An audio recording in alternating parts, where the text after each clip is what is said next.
So, I love camellias. Camellias are a great plant. They are a evergreen.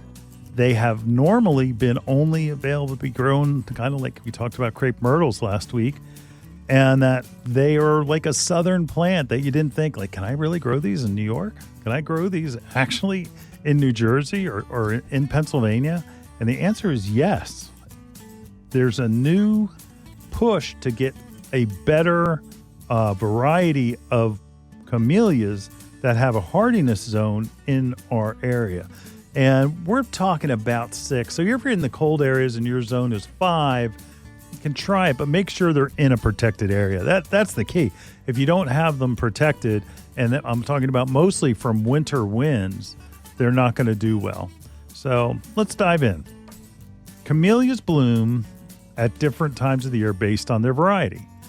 And it's fall, believe it or not, winter, and also spring. And there's some like late spring, summer varieties, not too many, but it's because it gets pretty hot. And that, they do okay. But really the best and my favorite is my Yuletide that are flowering in January. And yes, it was a cold January. And I'd get a bloom cycle where it wouldn't get below 32 degrees. And I would have them for a few days, and it would be intermittent flowers throughout the plant. And it's a deep red, like Christmas red. That's Yuletide.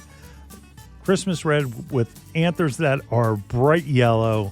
And it's just a beautiful flower. And honestly, and I talk about my garbage cans all the time. They're near my garbage can so that every time I go to put out the trash or I'm coming in from the driveway and I walk by there, that there they are. And they're stunning. And it's that time of the year when it's so dark and it's just feeling like, the sun's never coming back. And there are those Yuletide camellias blooming. So look on the tags. They have great tags. Camellias have great tags because it shows you what the picture of the plant will look like when it's in full bloom. And on the back of it, it describes when it's going to bloom. So make sure you're paying attention. We have one here in the studio, and that variety is called Jack. And it's a beautiful, stunning spring variety. And it's spring for us in my, area, this listening area. It really starts to warm up,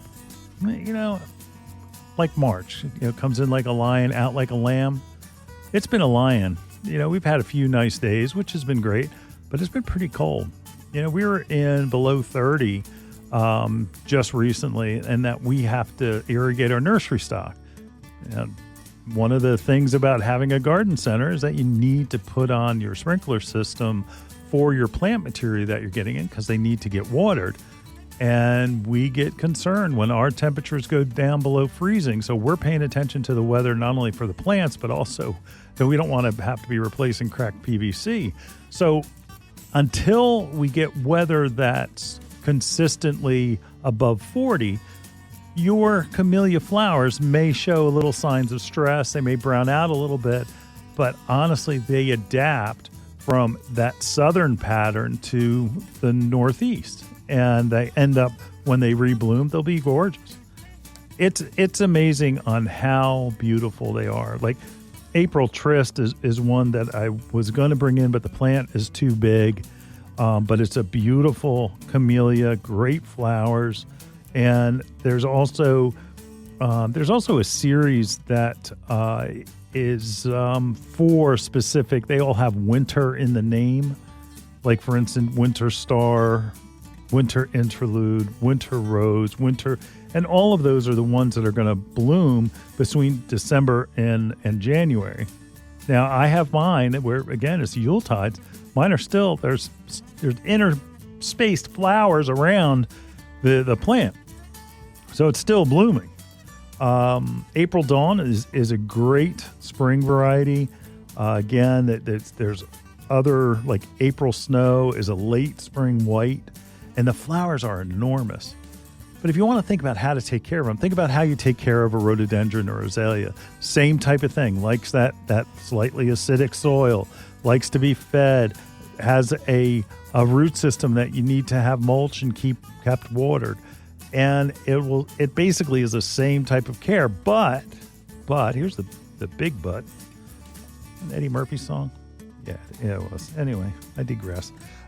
The thing is you need to make sure that you pick the right one, because some, like April Trist, can get to be 15 foot high.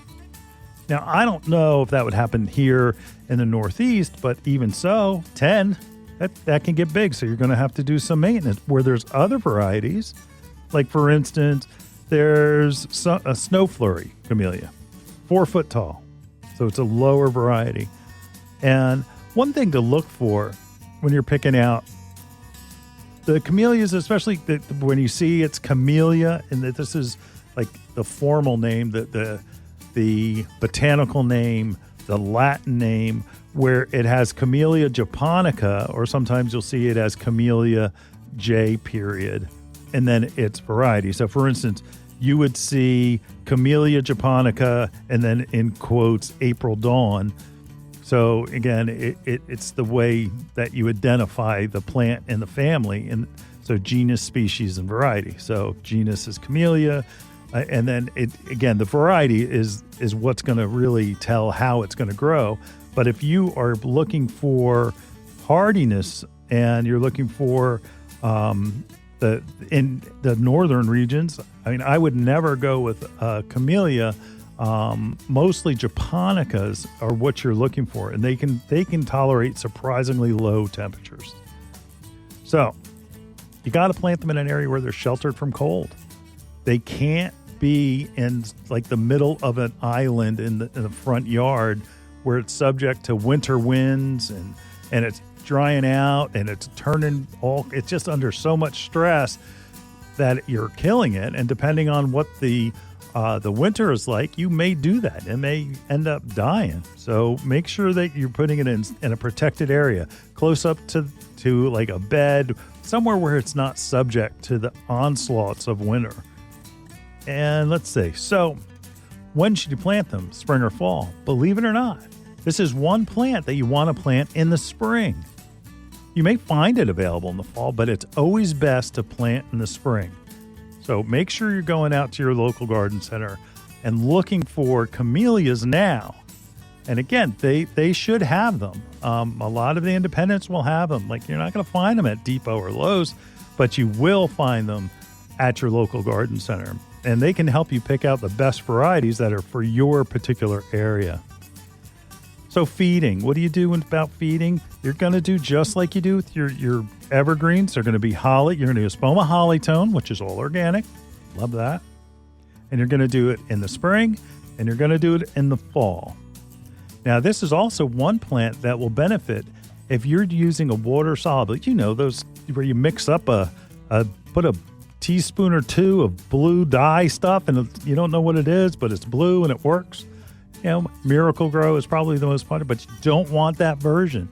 You want to use the acidic version, usually a blue box, and it'll say right on the label, water soluble, fertilizer for acid loving plants. That's the one you want to use. And you can use that up to every 2 weeks, and your plant will be beautiful. Because it can get to those nutrients immediately. So if you do that every couple of years, your camellia will be just your friends and family, when they see it, they will all ask, what is that? What is that? What is that? Because they do still have that tropical look. So around the pool is a great spot. But where you're walking, don't put it on the side of the house where it's hidden. Put it somewhere where you can show it off in a protected area.